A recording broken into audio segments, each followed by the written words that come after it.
interesting matchup over here on our Karn table. Kevin Gerhart, as we mentioned, playing Shardless Bug and with one draw to his name. Christopher Walton playing Reanimator. This is obviously combo on Bug, and I don't generally like to be the Bug player against some of these combo decks, and Reanimator's one where it's so much about the hate cards you draw. Obviously, Shardless Bug has access to Deathrite Shaman, Postboard has access to Nihil Spell Bombs, but if you're not finding those cards, a lot of your cards are just nothing against this deck. Now, Reanimator, one of the many ways to have an unfair turn. If you're not familiar with Reanimator, because it has been probably about a year, maybe a little bit longer since we've seen it in the limelight, Reanimator will spend one black or one blue to either discard a card from hand or to search the library and put a creature into the graveyard that's absurd in some way. And then it'll bring it back to life, and that cheats, say, a Gristlebrand into play, at which point, most of the time, the game ends. Yeah, the Reanimator deck has access to a wide selection of fatties. The three in the main deck are Elishnorn, Iona, Shield of Emeria, and Tidespout Tyrant, alongside 4 Gristlebrands. And then in the sideboard, he has access to a Singleton Imperial Archangel and a Singleton Ashen Rider as well. So it'll be interesting to see what kind of mix he actually has post-board against Shardless Bug. I'm actually quite curious to see what it is. Thoughtseize to start.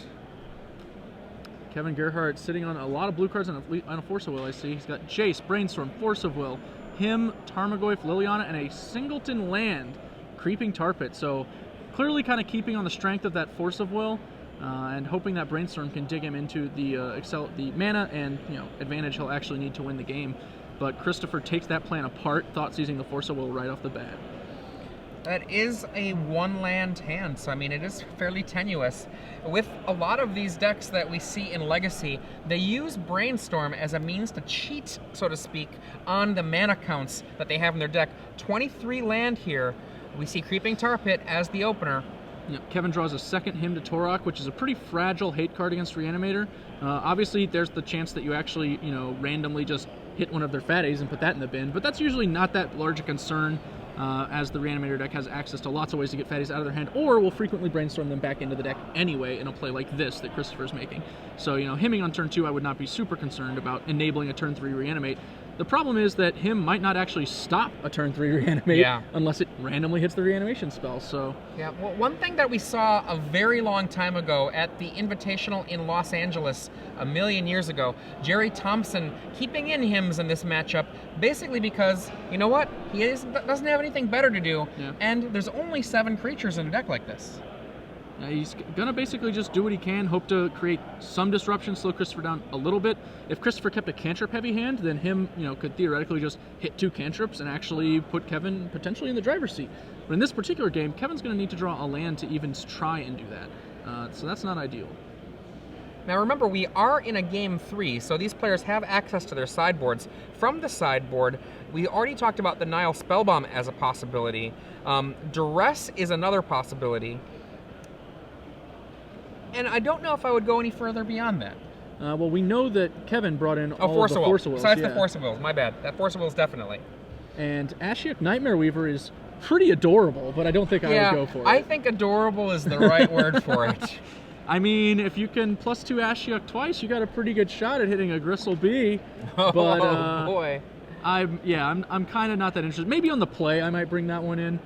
Turn 1 Deathrite into turn 2 Ashiok, before my opponent is frequently going to be threatening to actually put something awesome onto the table, but that's a bold move. We see Lotus Petal joining Christopher Walton's side of the table, and a main phase Brainstorm from Kevin Gerhart does find a land, and even better yet, it is a fetch land. Wow, it's a fetch land, a Nihil Spellbomb, and a Force of Will. I don't think he could have picked a better Brainstorm if he was trying. Yeah, I mean, we could call that almost a Ancestral Recall style of draw there. Yeah. Wow. Yes, 2 cards went back, but when you get that much gas, it doesn't feel like it. Yeah, I'm sure he threw back one of his hymns. He may have even debated throwing back both. He probably...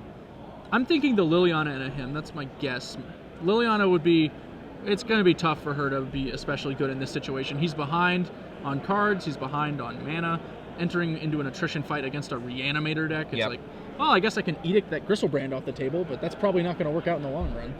For students of Magic history or people who've been playing for over 10 years, the Reanimator deck, as well as the show and tell lists that run Gristlebrand, play a lot like tricks, so that you get a huge card draw engine into play, and then you draw Force of Wills and all kinds of other problems, so you don't lose at all on that turn.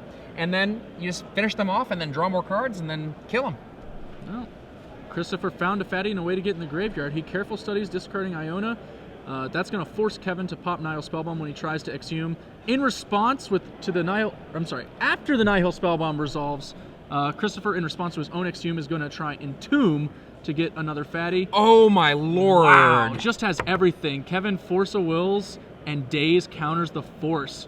Christopher's gonna go get a fatty. It's a Gristlebrand. Now, as I was saying just a moment ago about how this feels like tricks, you would get a Necropotence into play with tricks, and then lo and behold, you would have a full hand full of cards that would keep your opponent from being able to finish you off. And in this case, it's Gristlebrand. Gristlebrand's going to be able to draw 7 cards for Christopher Walton. He emptied out everything to get this card into play. Kevin Gerhart put up a huge fight, but now all that's going to happen, Christopher Walton is going to go up to a full grip. When we're in a situation like this, I kind of like to think about, what could have happened. As it's not the craziest thing, it's a pretty bold thing to let Exhume for Iona go, because you have Jace and Liliana in your hand. So you actually have 2 different colors of answers to the Iona available, and you're going to need to peel lands to play either one, but Christopher also knows about both of them. So he's likely going to have to name black so that you can't just hit a land and Liliana him off the bat, right? So that means you're still going to have access to all of your blue cantrips. You're a little more likely to find that land, so it's actually kind of an interesting spot if Kevin, decides to call that Exhume a bait play, right, and just let it go. Christopher Walton activates the Gristlebrand a second time. This puts him up to 14 cards in hand, 15 with the land from the Daze. And you know what? I did see a Force of Will in there. He's at a paltry 3 life, but I don't think it's going to matter. Yeah, for now he's at 3 life. Kevin doesn't have a way to get that Gristlebrand off the table. Even if he peels a land and casts the Liliana, we know that Christopher has access to Force of Will to shut it down, and then he'll be rocketing right back up to almost double-digit life total. Pitches a bunch of cards and sends the turn over to Kevin. Kevin just has a Tarmogoyf, and it's a reasonably large Tarmogoyf, as Tarmogoyfs go, but... Another Daze. Yep. Christopher Walton's having none of it. What he wants to be able to do here is be able to attack with the Gristlebrand, gain the 7 life, and then completely refill his hand, should anything go awry. Yeah, he's pretty well set up. He has a full grip. He's going to put his land back into play this turn. And Pithing Needle... Liliana, maybe? I imagine Liliana. There we go. That's it. That earns it. All right. That's a pretty dynamic situation. Kevin keeping the kind of hand you actually are a little obligated to keep in these combo mirrors, I think, because the premise of having multiple sideboard cards potentially accessible is a big deal in Force on turn 1. It's a matchup you're behind in when you're on the draw, I think, because even if you turn 1 Deathrite Shaman, the opponent could actually just kill the Deathrite Shaman, or you, basically, by getting the Gristlebrand into play on turn 2 before it ever even loses Summoning Sickness. One of the things that we look at Kevin Gerhart's list, he lost here 2-1, and I think the way that his list is put together with all of the Force of Wills in the sideboard and only 2 graveyard attack spells, this is probably a matchup that he's a little bit softer to than another version of this deck might be. There is a little bit of play when you